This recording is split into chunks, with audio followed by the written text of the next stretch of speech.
السلام علیکم دوستو، اردو داستان چینل پر خوش آمدید معزز سامعین حضرات۔ آئیے سنتے ہیں اردو ناول انتقام قسط نمبر 115۔ معزز سامعین، آپ سے امید کی جاتی ہے کہ ویڈیو کو لائک کریں، چینل کو بھی سبسکرائب کر لیں، شکریہ۔ یہ لے میڈم، میں یہ ساری دوائیں لے آیا ہوں، بس ایک گولی الگ کمپنی کے، لیکن میں نے تسلی کر لی تھی کہ فارمولہ سیم ہے۔ یہ کس کی دوائیں ہیں؟ ابھی لاؤنج میں آنے والے معاذ نے جیکی کو دواؤں کی ایک چھوٹی سی تھیلی سونے کو تھماتے دیکھ کر تشویش سے پوچھا۔ سجل کی ہیں، بتا رہی تھی کہ نیورولوجسٹ نے اس کے سر کے درد کے لیے دوائیں لکھتی تھی۔ سراج ان لوگوں کو ہوٹل سے بہانے سے نکال کر لایا تو جلدی میں وہ اپنی دوائیں ساتھ نہ لا سکی۔ دوا پابندی سے نہ لینے کے سبب اس کا سر درد بڑھ گیا تھا۔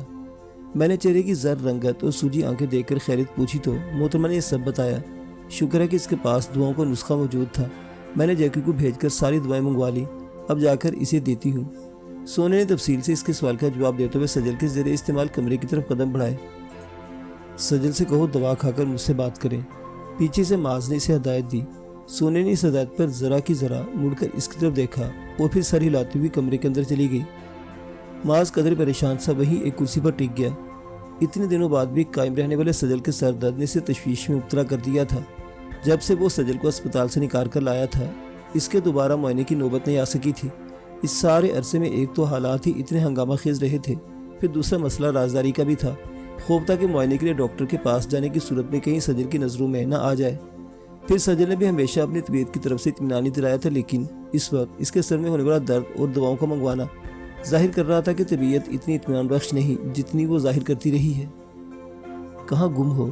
کئی منٹ گزرنے کے بعد سونے نے اس کے چہرے کے آگے چٹکی بجاتے ہوئے اسے مخاطب کیا تو وہ چونک کر اپنی سوچوں سے نکلا اور اس کی طرف متوجہ ہوا۔ کیا کوئی پریشانی ہے؟ کوئی ایک پریشانی تو نہیں ہے، لیکن اس وقت میں سجل کی طبیعت کی طرف سے پریشان ہوں۔ تم نے میرا پیغام دیا تھا انہیں؟ سونے کے سوال کا جواب دیتے دیتے اس نے اسے استفسار کیا۔ دے دیا تھا، لیکن اس کی طبیعت اتنی خراب ہو رہی تھی کہ پھر میں نے ہی روک دیا اور مشورہ دیا کہ فی الحال آرام کرو، جب طبیعت سنبھل جائے تو بات کر لینا۔ سونے نے اس کے مقابل بیٹھتے ہوئے جواب دیا۔ ہم یہاں سے نکلے تو سجل کو پہلی فرصت میں کسی اچھے ڈاکٹر کو دکھانا ہے۔ وہ ہمیشہ اپنی طبیعت کے معاملے میں بڑی تشویش کو ٹال دیتی ہیں، لیکن میرا خیال ہے کہ وہ ٹھیک نہیں ہے اور انہیں ایک اچھے ڈاکٹر کی شدید ضرورت ہے۔ کیا تو تم ٹھیک رہے ہو؟ سجل صبر اور برداشت والی لڑکی، لیکن آج اس کی کیفیت سے مجھے اندازہ ہوا کہ وہ خاصی تکلیف میں ہے اور اسے سچ مچ ایک اچھے ڈاکٹر اور پراپر علاج کی ضرورت ہے۔ سونیا اس کی بات کی تائید کرنے کے ساتھ ساتھ اس کے چہرے کے تاثرات کا بھی جائزہ لے رہی تھی۔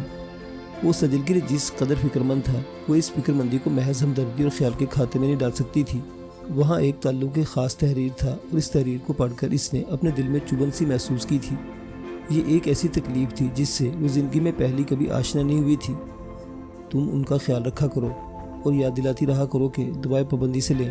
جب تک کسی ڈاکٹر سے معائنہ نہیں ہو جاتا، ان دواؤں کے سہارے وہ تکلیف سے تو محفوظ رہ سکتی ہے نا۔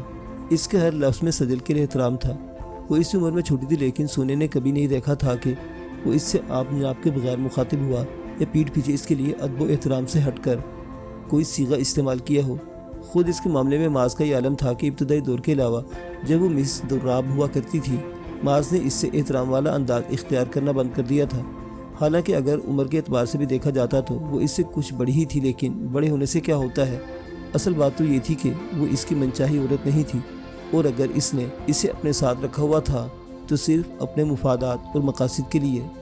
سونیا! معاذ نے اسے پکارا تو وہ ہڑبڑا کر اس کی طرف متوجہ ہوئی۔ کہاں کھوئی ہوئی ہو؟ میں کب سے تمہیں پکار رہا ہوں۔ قدرے تیز لہجے سے استفسار کرتے اس نے اسے جواب دینے کا موقع بھی نہیں دیا اور بولا، دیکھو اعظم رو رہا ہے، اسے کمرے سے باہر لے آؤ۔ سجل نے ابھی تھوڑی دیر پہلے ہی دوا لی ہے، بچے کے رونے سے ڈسٹرب ہو جائے گی۔ اس کی فکر مندی قابل دید تھی۔ میں لاتی ہوں اسے۔ سونے جلدی سے اٹھ کر کمرے کی طرف بھاگی۔ دواؤں کے زیر اثر سو جانے والی سجل بچے کے رونے کی آواز پر نیند میں بے چین تو ہو رہی تھی، لیکن اس کی آنکھ نہیں کھلی تھی۔ آؤ مائی بیبی، آ جاؤ میرے پاس۔ سونے نے ہاتھ بڑھا کر اعظم کو گود میں اٹھا لیا اور دھیرے دھیرے تھپکتی ہوئی کمرے سے باہر نکل گئی۔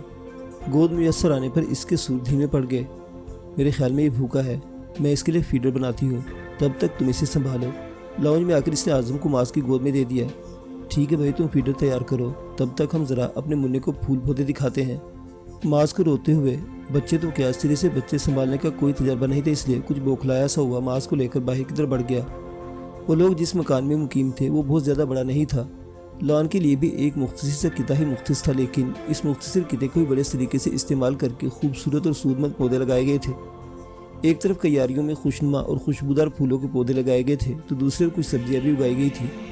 دیواروں کے ساتھ ساتھ چند درخت بھی موجود تھے۔ وہ اعظم کو لے کر پھول والی کیاری کی طرف بڑھ گیا۔ وہ دیکھو، وہ کتنا پیارا گلابی سا پھول ہے۔ اس نے ایک ٹہنی پر کھلے پھول کی طرف اشارہ کیا۔ اعظم پر اس کی تعریف و توصیف کا تو کیا اثر ہوتا، پھول کی دلکشی نے البتہ اپنی توجہ مبذول کرا لی اور وہ اسے پکڑنے کے لیے ہاتھ پھیلانے لگا۔ اسے توڑنا نہیں۔